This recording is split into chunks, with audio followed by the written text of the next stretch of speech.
सुप्रभात बच्चों।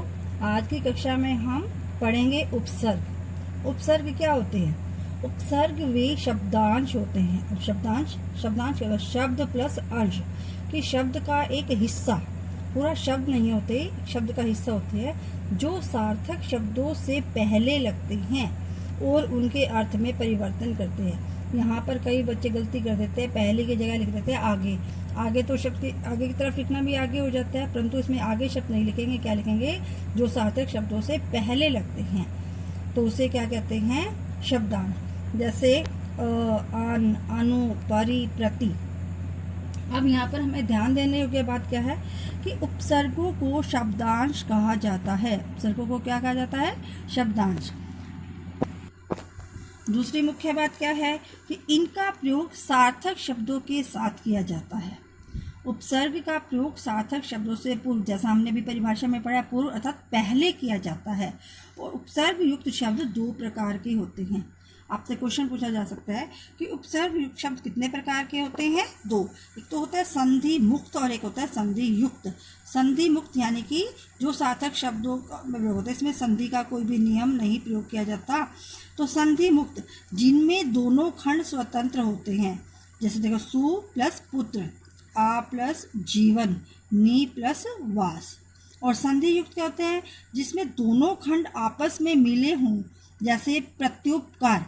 अब यहाँ पर यू जो है, यहाँ पर संधि युक्त शब्द है, इसमें बनेगा प्रति प्लस उपकार। संधि का नियम कि ई के बाद जब भी कोई भिन्न स्वर आ जाता है तो क्या बन जाता है? य बन जाता है। तो प्रति प्लस उपकार क्या बन जाए? प्रत्युपकार। अभ्युदय, अभि प्लस उदय, स्वच्छ, सु प्लस अच।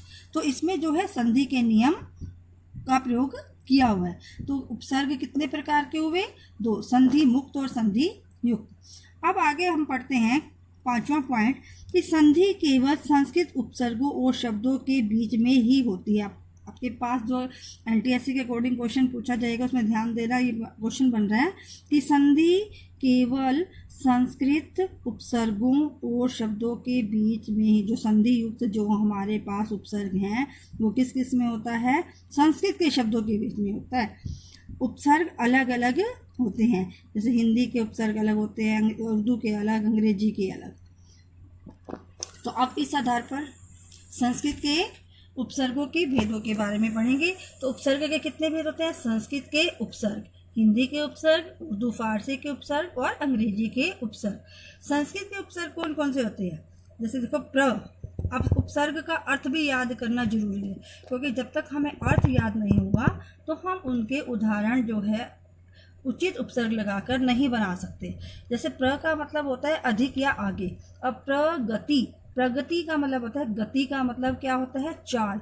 और प्र मतलब अधिक आगे, जो उन्नति करता है। तो प्र का हमने प्रयोग किया उपसर्ग का प्रगति। प्रमुख जो मुख्य होता है उससे आगे यानी कि प्रदेश।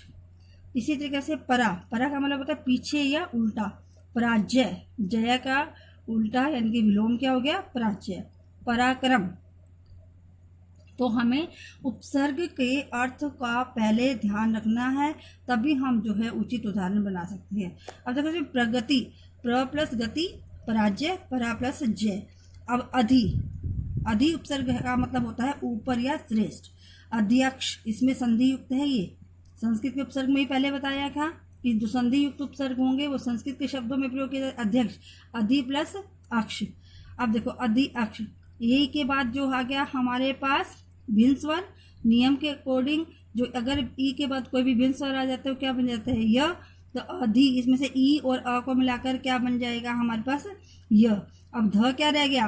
आधा, क्योंकि इसमें से ई निकल चुका है। तो अध और य, इन दोनों की जगह क्या रहेगा? हमने य और अक्ष, अध्यक्ष। अब हम पढ़ेंगे हिंदी के उपसर्ग। अ, अध, नि, चौ, सु, स। इनके अर्थ पढ़ेंगे। पहले अ का आता है अभाव, निषेध, मतलब अजर, अभागा, अमर। अध का मतलब आधा, अध पका, अध खिला, अध मरा। यानी कि इनके जो उदाहरण जो आप बनाएंगे, इनके अर्थ जो हैं, जो उपसर्ग के अर्थ होते हैं उसी के समान होने चाहिए। नी का मतलब होता है निषेध या अभाव। निडर, निहत्था, निठल्ला। चौ, चार, चौराहा, चार राहों का समूह। चौकन्ना, चौपाई। सु और स का मतलब होता है अच्छा, सुपूत अच्छा पुत्र, सुजान जिसको ज्ञान होता है, बुद्धिमान, सरस रस सहित।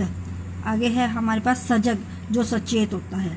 तो हमारे पास क्वेश्चन किस तरह से पूछे जाएंगे उपसर्ग के, या तो आपको उदाहरण जैसे शब्द दे दिए जाएंगे, उसमें आपने जो है मूल शब्द और उपसर्ग को अलग करना है, या आपको उपसर्ग दिए जाएंगे और आपने उससे जो है शब्दों का निर्माण करना है। अजर अ प्लस जर, सुपूत सु प्लस पू, चौपाई चौ प्लस पाई। अब हम पढ़ रहे हैं उर्दू फारसी के उपसर्ग। तरीका वही है, बस अपने ध्यान रखना है ये संस्कृत के उपसर्ग हैं, हिंदी के उपसर्ग है, या उर्दू फारसी के अंग्रेजी के उपसर्ग हैं। अब बे उपसर्ग है, बे का मतलब होता है बिना। सभी उपसर्ग का आपको अर्थ याद होना चाहिए। बेईमान यानी कि जो ईमानदार नहीं है वो क्या कहलाएगा, बेईमान। बेकार जो कार्य नहीं करता बेकार। बेहोश जिसको होश ना हो बेहोश। बेगुनाह जिसने गुनाह ना किया हो बेगुनाह। अब बिना का मतलब पता समझ में आ गया, इनसे स्पष्ट हो रहा है। अब जैसे बद, बद का अर्थ होता है बुरा। बदनाम, बदसूरत, बदबू, बदकिस्मत। ना का अर्थ होता है नहीं। ना लायक जो लायक ना हो। ना खुश जो खुश ना हो। ना समझ, ना पसंद। दर का अर्थ होता है में। दर असल में। दर गुजर में। दरमियान बीच में। बिला का अर्थ होता है बिना। बिला नागा, बिला वजह, बिला कसूर। यहाँ पर बिना नहीं है, हमारा उर्दू का शब्द है बिला। यहाँ पर हम जब उदाहरण बनाएंगे तो बिला लिखेंगे, बिना नहीं लिखेंगे। अब हम पढ़ेंगे अंग्रेजी के उपसर्ग। चीफ का अर्थ होता है मुख्य या प्रमुख, जैसे चीफ मिनिस्टर, चीफ जस्टिस।